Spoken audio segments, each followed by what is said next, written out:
Well, good afternoon, everybody. I'm Deb Sofield, and you're listening to my weekly podcast series called Encouragement for Your Life. Most of you know I'm a national speaker, trainer, and coach. I like to say I help people find their voice and learn to use it.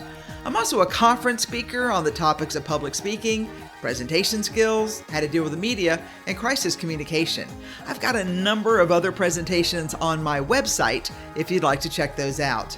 If your organization has an upcoming conference and you need a keynote speaker, I hope you'll reach out at debsofield.com. I would love to be a part. I've got a number of great books on the market. My best-selling book, Speak Without Fear. My book, Perfecting Your Platform. Both of those are on Amazon and Audible if you like to listen to books. And my series, Encouragement for Your Life, which is a compilation of these podcasts, they're available on Amazon, volumes 1 through 3. Just go into Amazon, type in my name, Deb Sofield, all my books will appear. I've got a great theme today, and I'm calling it Practice the Pause. All right, I'm Deb Sofield. Thanks for joining me. Stay tuned. I'll be right back after the break. I heard a great quote a while back, and it's this: practice the pause. Pause before judging, pause before assuming, pause before accusing. Pause whenever you're about to react harshly, and you'll avoid doing and saying things that you'll regret later. That's from Lori Descheny. If I had just learned this earlier in my life, I would have saved myself from myself. I probably have too many stories to regale you with from all the times I spoke out when I should have practiced the pause, mentally and verbally. Listen, even now I catch myself chattering away, when in reality my brain tells me, Deb, be quiet. Let the conversation hum along without your brilliant comments. What is it that makes so many of us burst forth with chattering opinions, snarky comments, or silly statements? If we would just pause, we might save ourselves from ourselves. Okay, so the idea of a pause, I am adding to my list of good ideas that Deb needs to use. And if you're so inclined to add it to your list, be my guest, because we could learn a lot by taking a pause, a breath, a moment of quiet, and allow the moment to be what it will be without us trying to direct it to what we want it to be. Besides the idea that many of us just don't like silence, I wonder what it is that makes so many people talk without restraint and without really thinking through the consequences.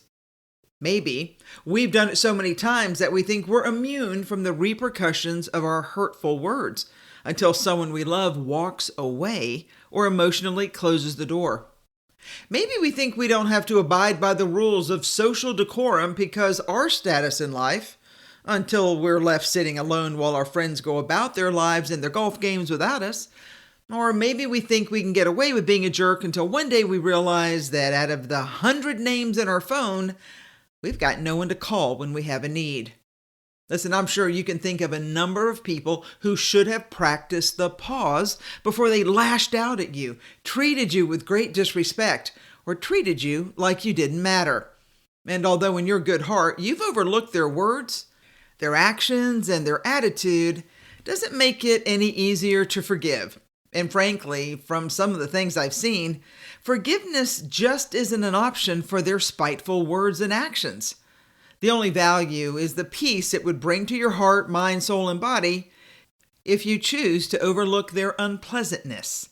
The power of the pause might have saved the family member or friendship, but because of their self-important self, they would not hold back their words because they absolutely don't value anyone but themselves.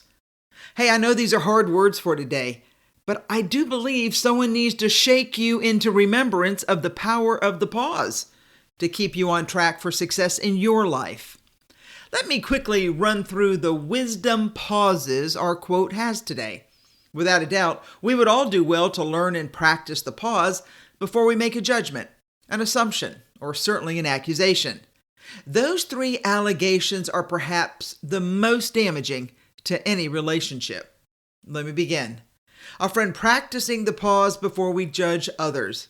Without a doubt, we all bring judgment to the table of life. This judgment is born out of our experiences, and keeping them in check to see if they are real or imagined is a challenge we should all aspire to. You might have heard the old adage, judge not lest you be judged. That puts it in perspective when it comes to making judgments against others. Consider how you would feel if the tables were turned and you were judged unjustly. Practicing the pause before we assume anything with regard to others would protect us from making unfounded rumors or comments about people we really don't know or don't know anymore. And I'll add don't know anymore because there is a great possibility that time and maturity caught up with our friends and family, and they're not the people they used to be. So before you peg them with the mistakes of their youth, consider giving them the benefit of the assumed doubt. Hey, you might be pleasantly surprised, and then again, you might not. Either way, it is a surprise. Hey, if you're not surprised, well, then you're safe in your assumption that you need to stay away from these crazy people. In my mind, probably the greatest need to practice the pause is before accusing. Nothing will destroy a relationship faster than unfounded accusations. Repeating the lies of others doesn't make it true, only makes it harder to forgive when the truth comes to light. When the lack of trust is verbalized, there is something about the accusation that shakes the very soul of the innocent to its foundation. Our friend, think carefully before you rush to judgment with accusations. The end response might be so damaging that the relationship will never fully be restored. And to think it was all caused by a question where fear turned into an accusation. And finally, pause whenever you're about to react harshly, and you'll avoid doing and saying things you will regret later. Listen, there are not enough pages to list the lines of regret that so many of us hold for words and actions that have caused lifelong damage. And back then, if we'd only paused before we had spoken, hey, things might be different today. I don't live with regret for the past, knowing when, to the best of my ability, I've tried to make things right with the people or situations that I might have caused. And you know, through the past 4 years of reading these blog posts that I write, I don't believe for a minute even you should live with regret. My only caveat is this: you must try to make things right to the best of your ability with the people or situations that maybe you caused harm or trouble to. How you go about doing that in the most honorable way is all I'm encouraging you to do today. So it can never be said that you didn't at least try. Whether they accept your repayment, forgiveness, or love, well, that's up to them. But friend, once you've done your part, you're done. I believe in forgiveness for others and myself, not because they deserve it, but because I do. Like you, I want to live a life free of emotional weight that could drag me down and not allow me to do the work for which I've been called. Now, that being said, I think we should all be mindful of the words that caution you and I to pause whenever we're about to react harshly, and we'll avoid doing and saying things that we'll later regret. If you were to ask me, I would say there is nothing in this world worth the price of a heart-aching pain that we caused our friends and family when we and our self-righteous nature, our surly attitude, when we lose our cool or become unhinged or speak with venom over issues that, come on, really in the end don't matter. The damage may be covered by a smile, but the depth of hurt will last a lifetime. And so, friends, you've got to ask yourself, was that issue really worth the pain it caused? In hindsight, I doubt it. The final line for my quote for today is this: you'll avoid doing and saying things you'll later regret. That is the one thing that bothers me for a lot of reasons. One being the unfortunate fact that we all know people who, because of their puffed up pride, will never regret the damage they've done by their words and actions. In a weird way, they savor the fact that they were right, whatever that means. To live in such a false universe is chilling when you think about it. It's what causes normally decent people to abandon their humanity and rant and rave with viciousness over issues and ideas they know little to nothing about, and in most cases have no control over. And I'm not just talking politics here. That's a whole nother issue that I'm not going to talk about today. I have to wonder, where did civility go? Where did caring for your neighbor or treating others as you would like to be treated go? Out the door, window. Why? And why is no one talking about the personal responsibility for the words and actions that cause great pain and hurt people you and I know and those we don't, whether it's in person or online? I cannot and will not believe that we are such a flawed generation that we cannot practice the pause, to stop and think before we destroy others with our words and actions. And hear me, I don't care if you think you're right or not. I have been around so many people who just lost their cool over issues that in the end do not matter. Whether it was somebody made a mistake or somebody put something in the wrong place or someone wrote something down incorrectly, it didn't matter.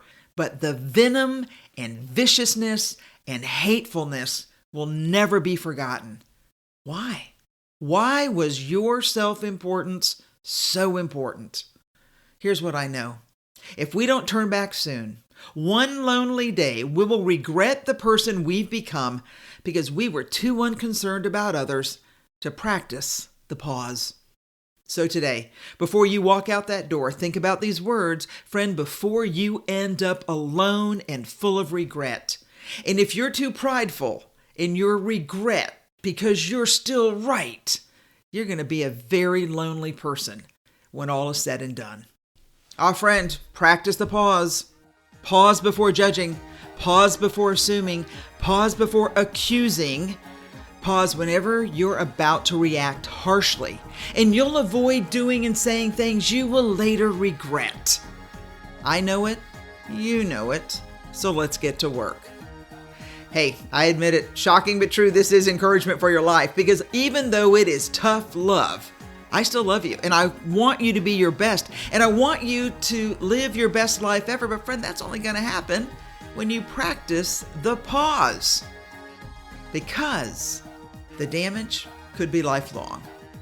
You're smarter than that. You're better than that, and you should live up to your better angels. All right, believe it or not, I'm still going to tell you it's Deb Sofield's encouragement for your rockstar life, and I hope you'll join me next week. Let's continue this journey together as we work towards bettering ourselves for a better day. And remember, Deb doesn't care what the world says about you. I want you to know that I care about you, and I care about you because I believe you can learn to practice the pause so you don't do damage to your life, so you can do big things and change the lives of others. And I'm going to walk alongside you as we follow that dream together. Thanks for joining me. I hope to see you next week. Take care, everybody.